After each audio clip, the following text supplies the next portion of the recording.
Usa ka nagpailang pari og supervisor sa Land Transportation Office 7 ang nasikop atol sa Entrapment Operations sa National Bureau of Investigation kun NBI 7.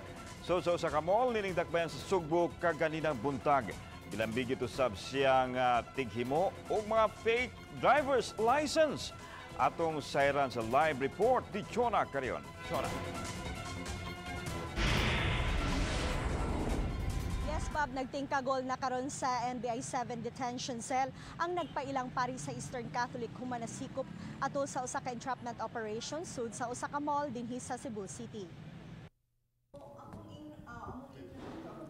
Giila ang nasikop nga si Guillermo Leonardo Olaivar Jr. taga Ginsularan Duero, Lalawigan sa Bohol.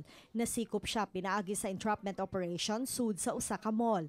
Midangup sa NBI 7 ang usa ka fish vendor human madakpis sa checkpoint. Gumikan ka nasutang nagtinir kini og fake driver's license. Diin dito siya nagpahimo kang Olaivar kinsa nagpaila nga usa ka LTO supervisor. Mibayad siya og kapin 6,000 pesos alang sa renewal sa driver's license ug duha ka ORCR sa iyang duha ka mga motorsiklo. Sa entrapment operation batok ni Olaivar nasakmit sa iyang posisyon ang 34 ka buok nga mga driver's license. Matod sa NBI nga na-report na nila sa LTO 7 o giingong dugay na usab nakadawat ang LTO 7 og reklamo batok sa suspect. Iyang modus maong paghimo og mga fake driver's license. Nag-complain sila kang ilang i-contact ning subject to meet up para isyuhan ko sila bag-o nga ID. Di ko katuo kay posible nga akong nagada 6,500 tanan o makatuog di ko katuog ana nga napiki ko ana.